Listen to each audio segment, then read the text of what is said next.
Monsieur Christophe Rouget, désolé pour tout cela, syndicat des cadres de la sécurité intérieure, pour votre déclaration.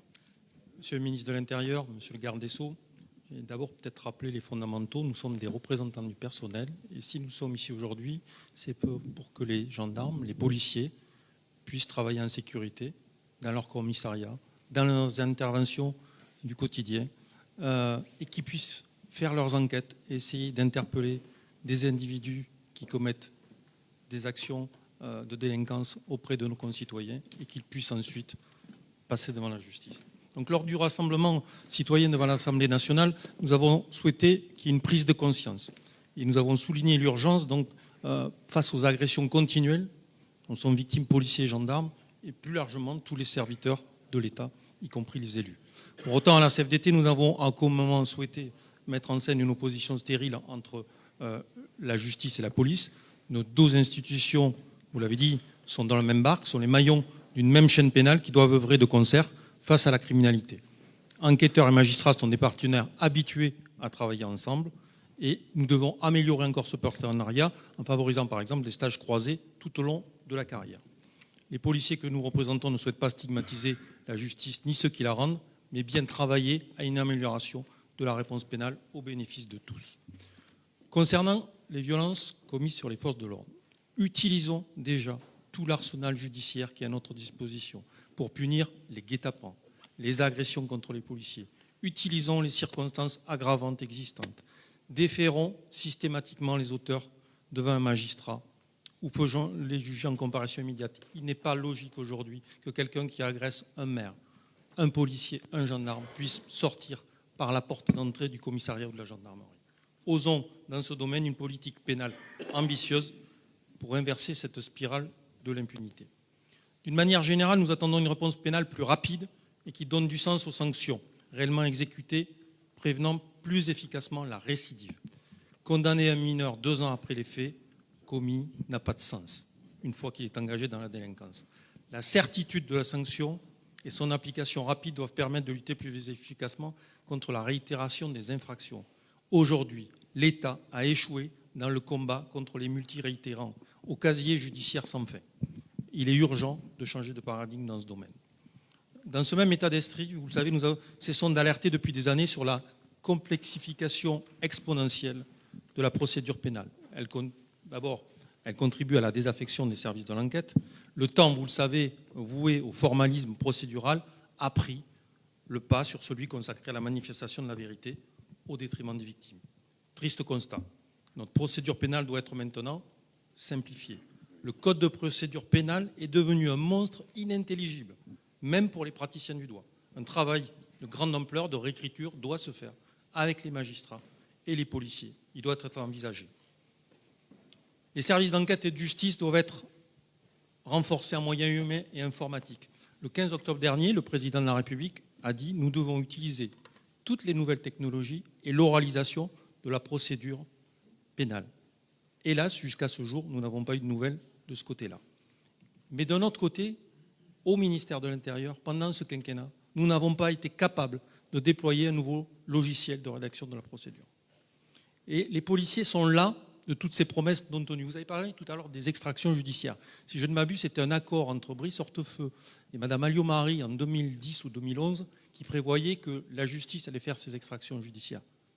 2010 ou 2011. Aujourd'hui, c'est encore des brigades de gendarmerie ou des policiers qui font ces extractions judiciaires, malheureusement parfois. Et malheureusement, comme à Valence, des gens ne sont pas jugés parce qu'il n'y a pas de personnel pour le faire. Vous voyez donc, les policiers en ont assez de ces injonctions contradictoires, parfois des pouvoirs publics, de l'absence de cohérence gouvernementale. Ainsi, je vous avais écrit, et vous avez eu l'amabilité de me répondre sur le projet de loi pour la confiance dans l'institution judiciaire. Nous étions inquiets de l'alourdissement une nouvelle fois de la procédure. Mais plusieurs mesures vont clairement à l'encontre de l'objectif de simplification de la procédure. La présence de l'avocat, on en a parlé plusieurs fois, je ne vais pas revenir sur l'intérêt ou non de la présence d'un point de vue philosophique, mais elle va ralentir les investigations et porter des problèmes de sécurité majeurs. Aujourd'hui, en termes de sécurité, que devra-t-on faire, les policiers sur le terrain? On devra donner un gilet pare-balles à l'avocat qui va venir avec nous? On devra garder sa voiture en bas de l'immeuble qui sera caillassée? Voilà. Comment comment va-t-on faire pour ces problèmes? Vous l'avez dit, l'avocat, il vient aujourd'hui, mais il vient dans un commissariat, dans un lieu sécurisé. Et la procédure pénale, elle s'est complexifiée. Avant, on a mis en place les auditions filmées. Très bien, parce qu'il n'y avait pas d'avocat. On a mis en place l'avocat. Mais finalement, on fait aussi les auditions filmées. C'est ça l'accumulation de la procédure pénale qui pose problème. Donc, effectivement, nous souhaitons, Monsieur le ministre, qu'à la poursuite de l'examen parlementaire du texte puisse conduire au retrait de cette disposition. De même, il y a d'autres dispositions dans cette loi. Alors, la limitation des techniques d'enquête à l'endroit d'un avocat nous semble un petit peu excessive. Par ailleurs, le développement du contradictoire, parfois juste parce que cette procédure peut aller dans les médias, aboutirait, pour nous, les enquêteurs, à rendre plus difficile les recherches de la preuve. Enfin, sur cette loi, dernier point, mais je vous l'ai dit chez le Premier ministre l'autre jour, pour nous, le passage de 6 à 7 voix sur 9 au sein d'un jury pour entrer en voie de condamnation dans une cour d'assises, en première instance, engendrera, et vous le savez mieux que quiconque, mécaniquement un nombre d'acquittements supérieur. Donc voilà, je ne vais pas être très long, les débats sont riches. L'aspiration à la paix et à la tranquillité est très largement partagée par les Français. Quand la violence gagne du terrain, c'est la République qui recule. Nous espérons donc que cette table ronde va permettre d'aboutir à des améliorations concrètes, pragmatiques et efficaces, non seulement en termes de réponse pénale, de protection des policiers, mais aussi d'allègement de la procédure. Je vous remercie.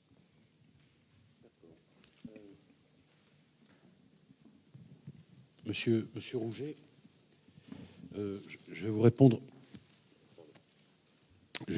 complètement. D'abord, je suis favorable au déferrement quand l'auteur est l'auteur d'infractions commises sur les forces de l'ordre. Je l'ai dit et je l'ai écrit. Il me reste à signer ces instructions. Ce sera fait vraisemblablement ce soir, mais je souhaitais naturellement vous entendre parce que on peut toujours sur ces instructions rajouter un certain nombre de choses et le débat que nous avons nourrit bien sûr ma réflexion. Sur le guet-apens, j'ai dit lorsque nous nous sommes vus précédemment que je demanderais au parquet de retenir cette circonstance aggravante qui existe déjà. Vous avez raison, il y a des textes qui existent. Il faut les utiliser au mieux.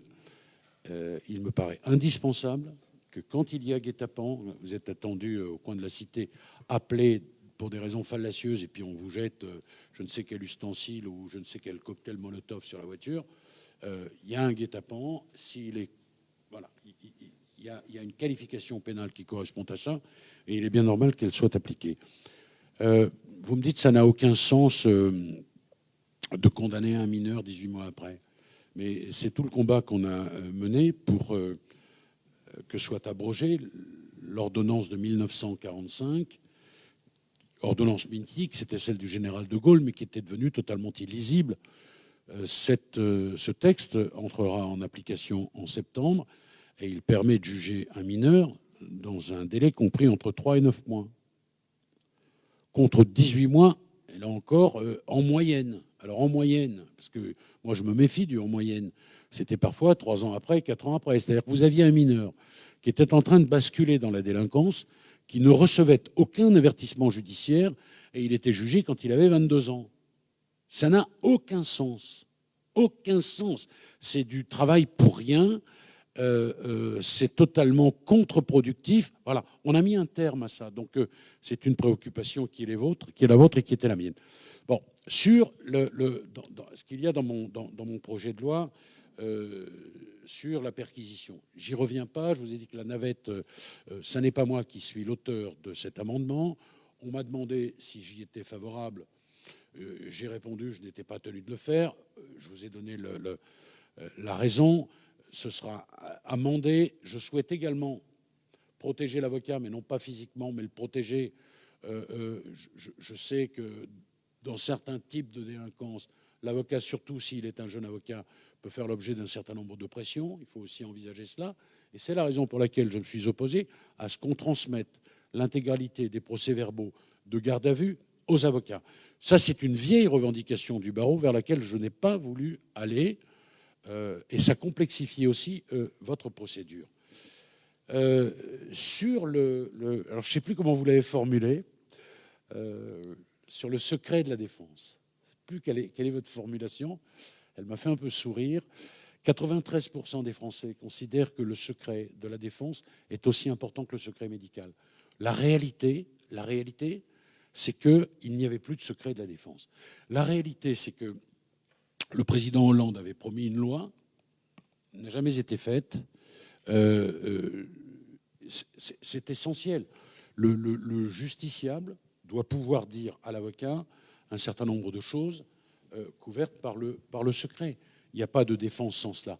Et en réalité, ce texte, vous l'avez vu, vous l'avez examiné, ne protège en rien les avocats, pas du tout, parce qu'on pourra toujours perquisitionner chez eux s'ils sont eux-mêmes suspectés d'avoir commis une infraction. Donc, de ce point de vue, en revanche, je trouve que c'est renforcer les droits du citoyen et les droits de sa défense, et c'est indispensable, c'est appelé par nos compatriotes de leur vœu. Vous m'avez aussi interrogé sur, dans le projet de loi, autre chose, peut-être que ai-je perdu là. Ah oui, sur le jury populaire. Alors l'histoire du jury populaire, c'est quoi? C'est qu'en réalité, on parle souvent de souveraineté populaire, mais ça n'était plus le cas, puisque vous savez que d'abord, on a diminué le nombre de jurés. Ça, c'est sous la mandature du président Sarkozy. Ça avait pour effet qu'une décision rendue par la cour d'assises n'était plus rendue par une majorité, une décision de culpabilité n'était plus rendue par une majorité de jurés. Et donc on galvaudait cette expression à laquelle je suis très attaché de souveraineté populaire. Voilà. Donc j'ai remis ça en ordre. Alors il y avait cette possibilité, il y en avait une autre qui était beaucoup plus complexe, c'était de réaugmenter le nombre de jurés, etc.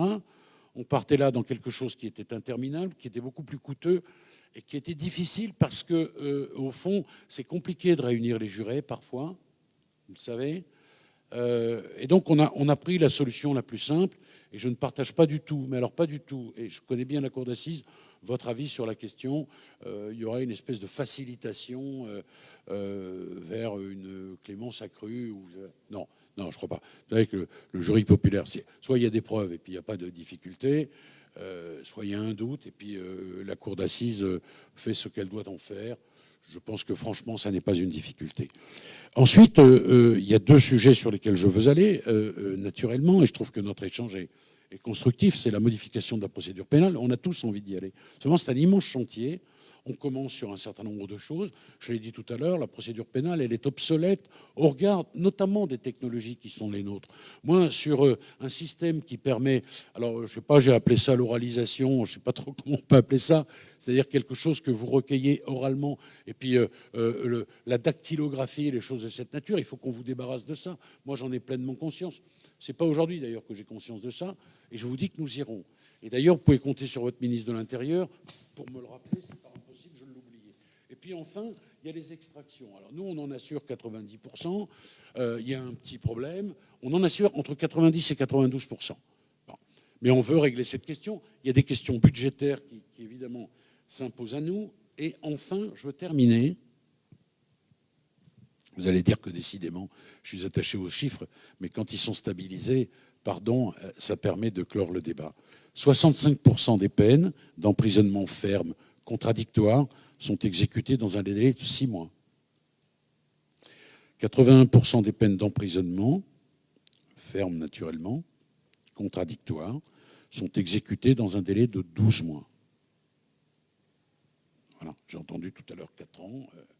Alors peut-être qu'il y a des situations où on a attendu 4 ans, ce qui est déplorable, ce qui n'est pas conforme évidemment à un délai raisonnable tel qu'on peut l'envisager. Et on va essayer de remédier à ça parce qu'on travaille beaucoup sur l'exécution des peines. Moi, je pense qu'une fois qu'une peine est définitive, il faut qu'elle soit exécutée. Ça, c'est sûr. Ça n'est pas sans poser un certain nombre de difficultés, j'allais dire matérielles. On y travaille et j'espère vous donner des chiffres bien meilleurs que cela. Mais cela, ça n'est pas 4 ans. C'est beaucoup plus nuancé que ce qui a été exprimé tout à l'heure dans les mois qui viennent. Merci beaucoup.